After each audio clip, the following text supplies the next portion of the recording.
Herkese merhabalar, ben Huri. Huri Metek Mutfak'ta mutfağıma hoş geldiniz. Fırında mısır ekmeği tarifi hazırlıyorum. Tarifimiz için 1 su bardağı mısır unu, 1 su bardağı normal un, bardak ölçüm 250 mg,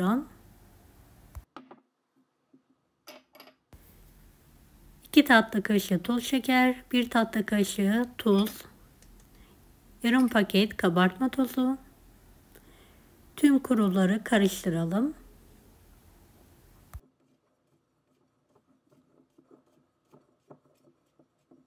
Beni hangi ülkeden veya şehirden izliyorsunuz merak ediyorum. Yoruma yazarsanız sevinirim.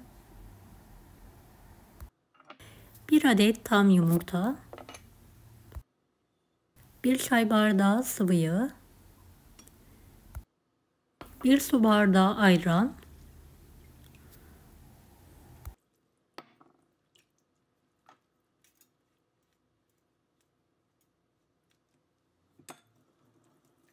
1 tüm malzemeyi pürüzsüz olana kadar karıştıralım.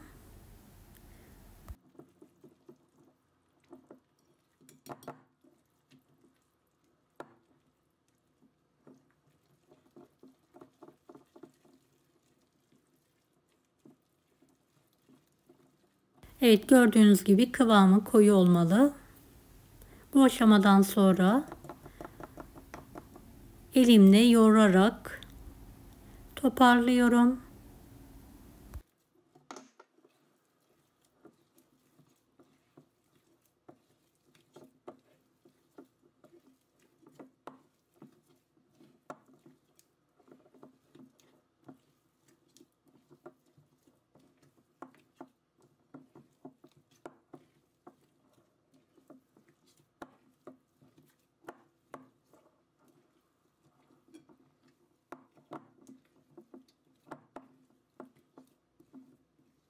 Evet, böyle yapış yapış bir hamur olmalı.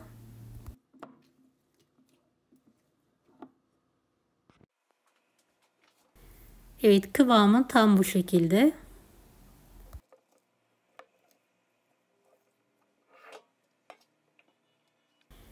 Şöyle küçük bir tepsim var, yağladım. Hamuru tepsiye döküyorum.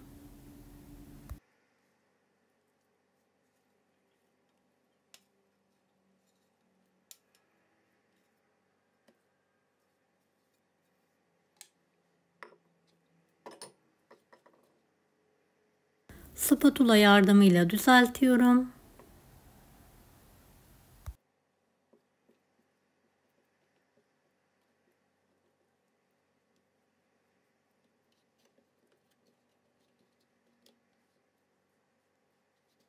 Bu aşamada spatulanızı biraz suyla ıslatabilirsiniz.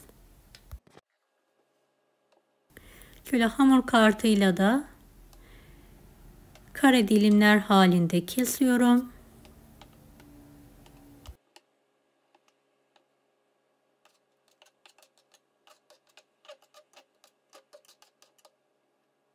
Evet, mısır ekmeğim artık fırına girmeye hazır. 170 dereceli fanlı fırında üzerleri nar gibi kızarana kadar pişirmeyi bırakıyorum.